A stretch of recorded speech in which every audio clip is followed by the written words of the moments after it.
Somebody sent me this article and I wanted to address it because I think it reflects a sentiment that I've actually heard growing a lot from many people. And I want to hear your thoughts in chats, both on Twitch and YouTube on this, because I think it's an interesting question. Bethesda should just say, screw it, move on from Starfield and put all that energy into Fallout, says Fraser Brown, published May 2nd on PC Gamer. Right at the outset, for one, I think it's funny that it's into Fallout, not even the Elder Scrolls. We're just going to move on past that and forget about it. We'll read what they say. Obviously, this is because Fallout Mania has kind of hit. Everybody's really into Fallout right now. Elder Scrolls at this point has been on the back burner. You know, we got Skyrim, which was, needless to say, pretty good. People enjoyed that one a lot. Then we got Elder Scrolls Online, which I'm told some people spend a lot of money and time on. I'm not one of them, but I've heard that some people are really into the Elder Scrolls Online. But I think there is a broader sentiment that's reflected in this op-ed as we go through it, that is simply that Bethesda is not big enough or capable of doing their own IP justice. And I think that's the bigger problem, is that people are hearing, wait, I'm gonna have to wait 20 years between mainline Fallout titles, and they find that completely unacceptable. It's probably going to be 15, 16, 17 years between the Elder Scrolls 5 and the Elder Scrolls 6. That's ridiculous. And a lot of that is just because they added one more game into the rotation with Starfield. If they took Starfield out, it would be about a decade between each release, which is still a freakishly long time for a company this crazy big, but it's also just a reflection of modern AAA development. The same thing is true of Rockstar, because, it takes them a decade basically to get a Red Dead game made after the last one, then another decade to get the next GTA game made after. It just comes with the territory when you're trying to make really, really big games. But let's hear them out. On Steam, Starfield, a game that launched only last September after 8 years of development, is being totally spanked by Fallout 4, at least in terms of player numbers. In April, Starfield peaked around 9,000 concurrent players. That's about 180,000 fewer than Bethesda's previous RPG. Last year, Todd Howard said that Starfield was designed to be played for years, and the expected updates would keep coming out for another 5 years. Honestly, I think it's already time to pack it in. Now, first thing I will say, like Mark Twain mentioned, there's lies, damn lies, and statistics. And in this case, I think this could be slightly misrepresentative of the truth. I don't think it's intentional. I think it's just, these numbers sound really, really commanding at first, but when you look into it a little bit more, it makes a little bit less sense.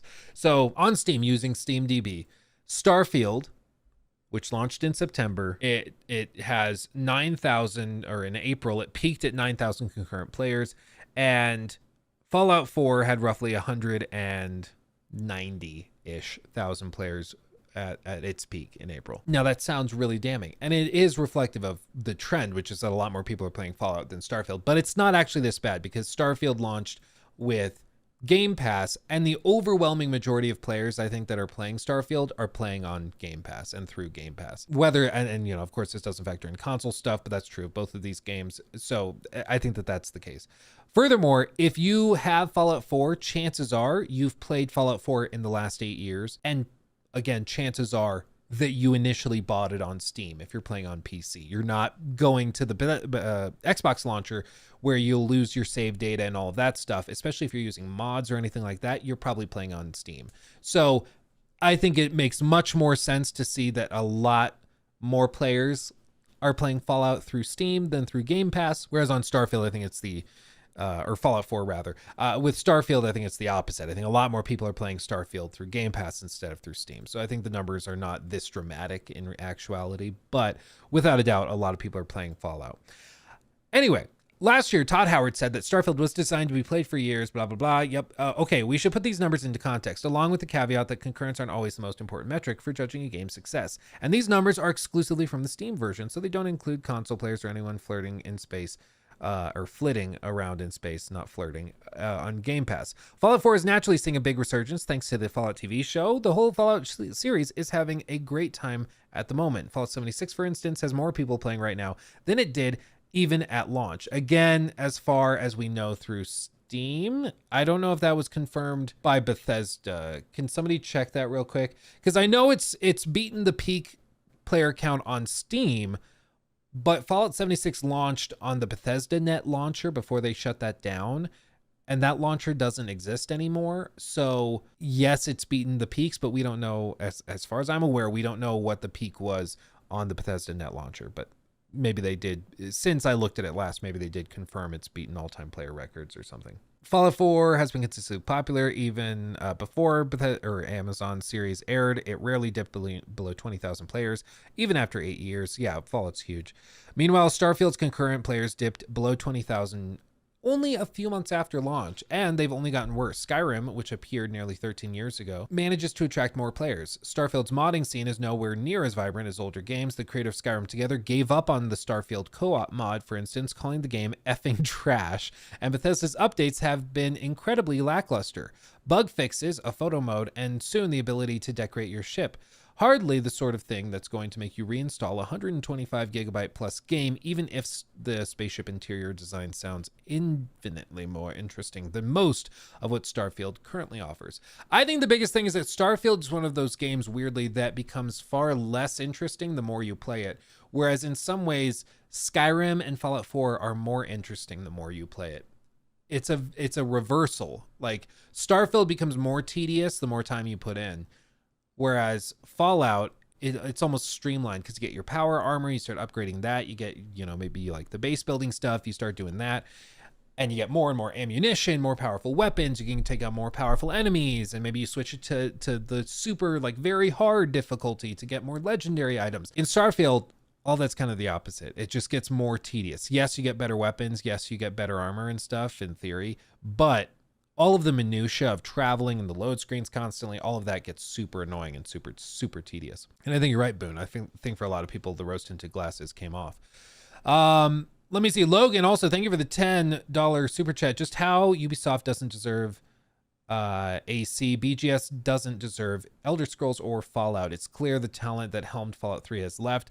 Let those franchises die or give them to someone who actually cares.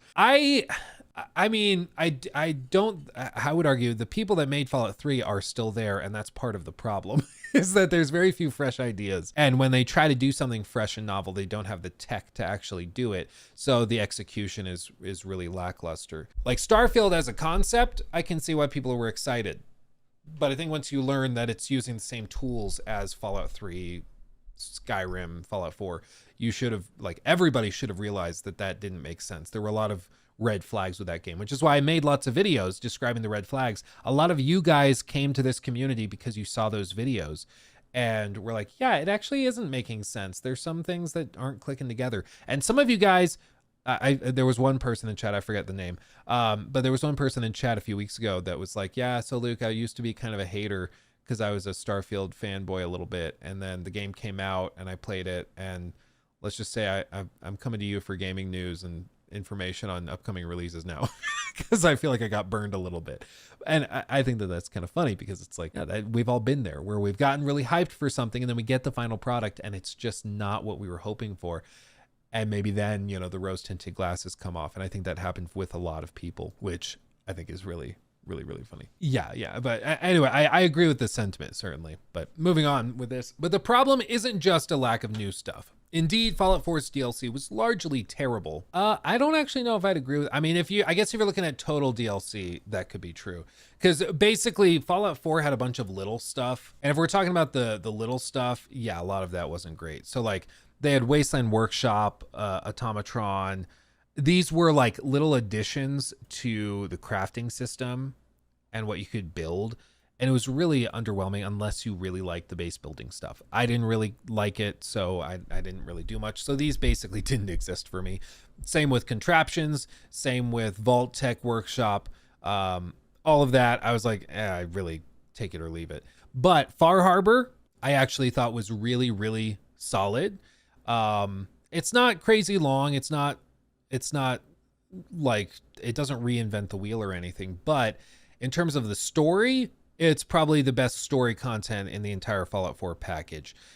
Nuka World is like a fun idea for like opposite reasons of Far Harbor. The story is really stupid, but it's an interesting setting. but they also throw in, if I remember right, they throw in like random magic stuff. It's really weird. It's just very, very odd. If you're trying to like role play and like really get into it, it's not like it'll drive you crazy a little bit. But if you're just looking for fun, you can have a good time with it. But with this, so yeah, I don't know if I'd say it was largely terrible, because I think Far Harbor was really good, and I think Nuka World, I know some people are hard on it. I think it was fun, but it's fun in the way you got to turn your brain off and not take it too seriously. Let's see. People weren't continuously playing Fallout 4 because Bethesda kept adding stuff to it. They kept playing because it was fun. As an RPG, I found it incredibly disappointing and place it right at the bottom of the mainline games, but I still put 165 hours into it.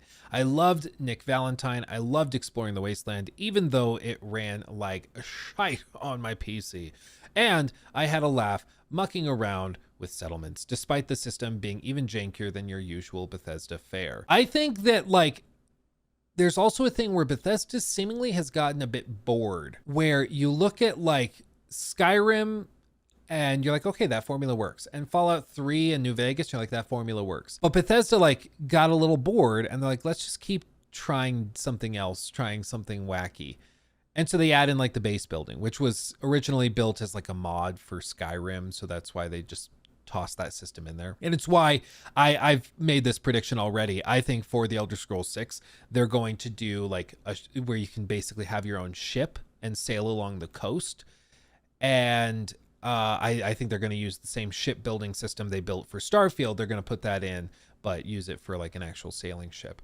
Knowing Bethesda, it's going to be one of those things where you hop on your boat, your big ship that you can customize and make look all cool. And then you like customize the crew for it. It's going to be super cool. And then anytime you want to go anywhere on your ship, it's a load screen. I totally believe that that's going to be the case. It's going to be really, really funny and like ridiculously out of date when that game comes out. Just you wait. Just you wait. It's going to blow your mind.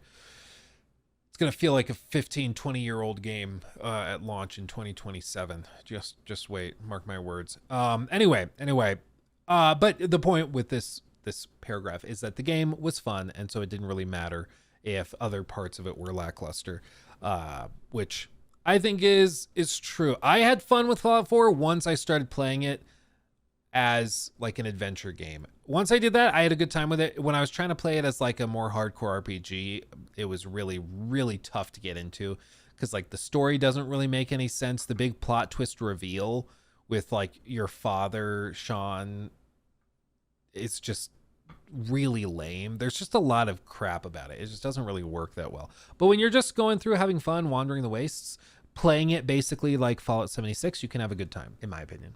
I found nothing to love about Starfield. Forgettable characters, dreary worlds, uninspired quest design. I lasted about 50 hours, and 40 of them were because I get played to play games. I doubt I'll ever play it again. The combat, not including the space battles, was the only thing that felt like an improvement over previous BGS games, but it wasn't enough to make up for everything else. Yeah, I think the first 15 to 20 hours of Starfield, you can have a good time with. I think so. But the moment you start trying to adventure for yourself, the moment you start engaging with side content, with any of the smaller stuff, the game starts to crumble and fall apart. It really does. While my feelings about the game are possibly more negative than most, it certainly didn't make the kind of splash you'd expect from a Bethesda-developed game. It was nominated for a bunch of awards, but won few, and it failed to dominate Game of the Year lists in the same way as its predecessors. On Steam, it's the only game the studio has developed that doesn't have a positive user rating.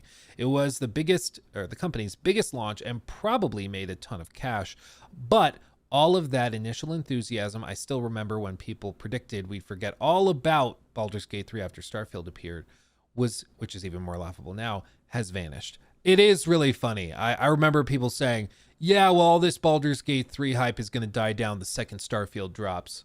Just you wait. Is Elder Scrolls 6 going to be Creation Engine again? They are currently developing it in the Creation Engine. If they pivot off and move engines, that will obviously change, but as of today, they are making the game in Creation Engine.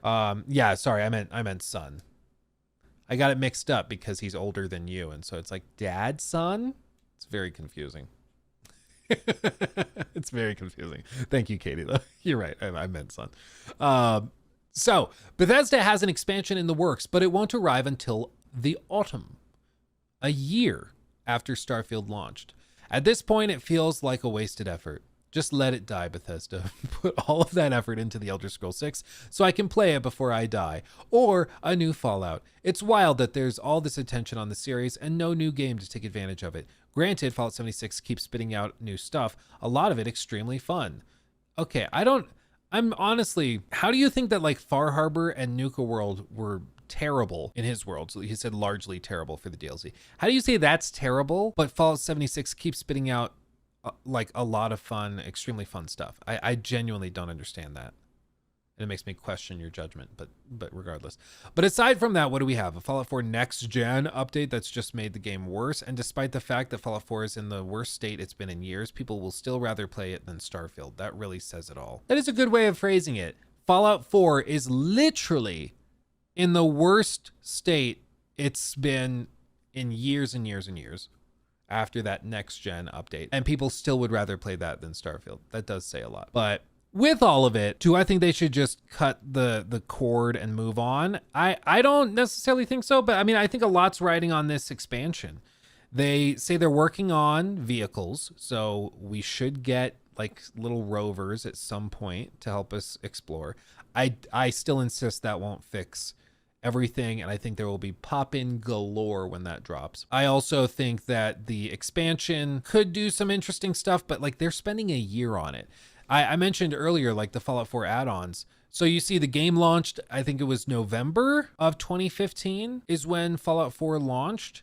And then in March, like 3.5 months later, let's say 4 months later, we got the first DLC. 5 months later after launch, we got the second DLC. 6 months after launch, we got the first Far Harbor expansion. And then 7 months after, we get another DLC. 8 months after, we get another DLC. And then 9 months after, we get the final big expansion. So they had stuff dropping every month, including 2 big expansions that added tens of hours of content.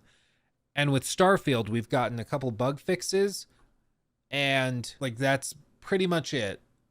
And they're doing a big update on the 15th that I tried and almost bricked my computer. And like that's it. It's genuinely confusing. Like it's why I've tried to figure out what the deal is with Starfield and with Bethesda right now, but there is just a real strange thing where they are not outputting hardly anything at all, and it's really, really strange. They're taking so long to do so little, and it's really strange. I feel like I'm missing something. Like, did they all go on a 6-month vacation? Like, what is the deal? At least with Naughty Dog, you know, they went away for a while, but it's because they were working on a online game that got canceled, and they announced in that Making of the Last of Us documentary, Making of the Last of Us Part 2 documentary, that they completely got rid of all grind in their studio. So they had to completely reinvent all of their processes and systems and everything. At least they had an excuse. With Bethesda, it just doesn't, like, nobody really knows what they're working on. Now, it could be that Shattered Space is like a Far Harbor type expansion, and it's really, really good. And everybody's like, oh my God, this is like a second game, and it's amazing and it's great.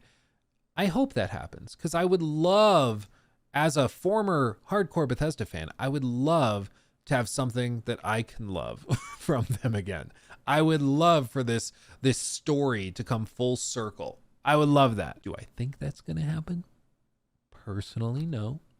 I would not put much money on that happening, but it's technically possible, I suppose. It could happen.